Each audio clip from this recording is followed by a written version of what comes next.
tester from Harbor Freight Tools a few years ago. Anyway, I found the right adapter that matched up to my oil pressure sensor that I pulled out of the engine, and this is a 2004 Jeep Grand Cherokee Laredo 4.0 liter.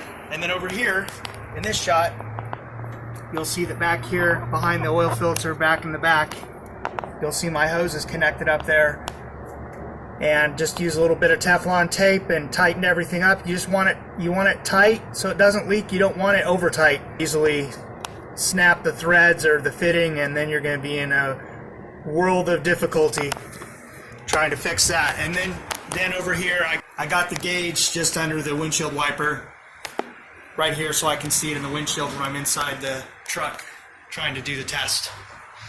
Make sure the engine is idling and at the normal idle, about 750 to 850 before you do this test so you can get an accurate reading. The oil pressure at idle, the minimum should be 13 psi, and then when you rev the engine up to 1600 RPMs, it should go between 37 and 75 psi. So start it up for you. So right away I can see that I've got excellent oil pressure. It's way above the minimum, 13 psi. And then, so I'll go over here and I'll rev the engine to 1600 RPMs.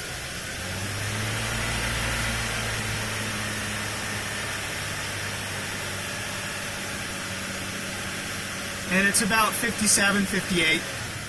So 37 was the lowest for the 1600 RPMs. Just wanted to share this video. Make sure you block the wheels, have it in park, do things safely, make sure that everything's tight, not too tight, but tight just not to leak, and you won't have any issues doing this test. Thanks for watching, see you on the next one.